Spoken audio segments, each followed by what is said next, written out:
They were started under the Carter administration. They were, and completed under the Reagan. Oh, they were not. They were stalled under the Reagan. It doesn't really matter. It doesn't really matter. No, it does matter a great deal. Question of who favors these things and on what merits. But there's no doubt that Carter did the heavy lifting on deregulation. Thank you. But in any event, I'm not trying to defend one political party or another. As David says, a major enemy of a free market is a business interest. The business community is a major enemy. The problem in the society is to have the public at large understand the importance of free markets so as to protect themselves against the depredations of the business community with their tariffs, their quotas, their special provisions, and so on. But if you come to all of these good things that society is supposed to do, you have to look at how many of them have been perverse in their influences and their effect. You mentioned the FDA, and that's a very important case because that's caused tens of thousands of lives over the course of time because of the evidence has been. Go ahead. I mean, you can start with the AIDS virus, where the FDA tries again. Recently, there have been reforms, but they were very slow to let people, even people who knew they were going to die and were going to die without any drug, to try experimental drugs. Let me ask another question. You'd have to establish that those experimental drugs would have, in fact, saved their lives. They couldn't have done worse. They were going to die. Let me give you another hypothetical. What if you have a social need, say a disease which is very lethal but affects very few people, and you don't have a company who has an interest because it's not going to make very much money, there's not a large market for the good, to produce a drug? Does the government have any role there to step in to try and stimulate certain social purposes? It's hard for me to imagine. I can't imagine how the government would in the first place. But in any event, you must realize that government isn't the only recourse. Yeah.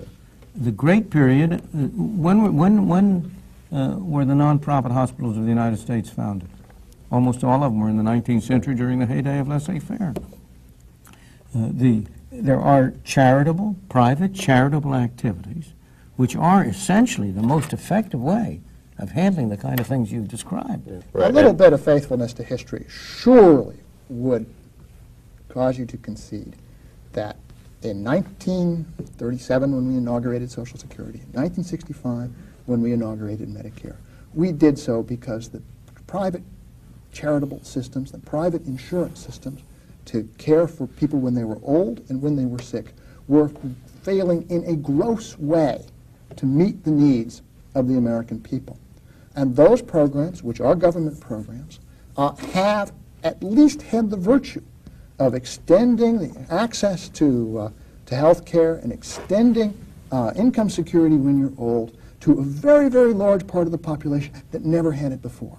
And I would argue, too, that in addition to the regulatory functions and the judicial functions that we certainly agree on, that there is in a rich society which can afford to take care of people who fall out of the market process, who aren't lucky or gifted or fortunate in their economic lives, to take care of those people when they are old and when they're sick. But what about the extent to which the same society that you describe, the same logic that you describe, makes them poor? What about the minimum wage, which prevents many people from getting employment? What about the rent controls which destroy housing in the cities? And you're trying to look at I'm beginning to switch over. You can point to the minimum wage, which everybody agrees increases unemployment among the poor, especially. But what about the environment? I mean, if you have if you have a simple environmental law, I mean, the reason the West is cleaner than the East, the Eastern Bloc, is the main reason is we're richer. We can afford to do it. The problem, so far as the environment is concerned, the real function of the government is to define the property rights. And it is quite clear that if I force you to take bad water for good water, well, then I ought to pay you. I'm not quarreling with that. But if you look at the actual environmental measures that government takes, they often have harmful effects and not positive effects. The new clean air bill that has just been passed, for example, is going to cost an enormous amount of money. Well, nobody knows how much. In principle, of course, your argument is one which many economists are sympathetic to, and I have some sympathy for it. But the technical facts of environmental control are such that it is often very, very costly to define the property rights in a way in which you can generate an efficiently functioning market. That is why you don't have a privately organized market. The information cost of those transactions is extremely high. So in some cases, what you want to have the government do is say, if there is mercury in the water, you find out who's putting it in and you shut it off. But let's look at what the government... That's a reasonable way to proceed because the alternative is extremely costly. But let's look at what the government actually does. In the United States today, the federal government spends an amount of money which is 25% of the national income. State and local governments spend an additional 17% of the national income. That's 42% altogether. Now, some of that is doing good, of course. It'd be very hard to spend that amount of money. But an enormous amount of that is simply taking money from some and giving it to others, and very often taking it from poor and giving it to well-to-do. Now, you're counting, of course, Social Security in that, which is taking money from the payroll tax, from working people, and transferring it to the rest. On the whole, so far as Social Security is concerned, the people who pay are poorer than the people who benefit.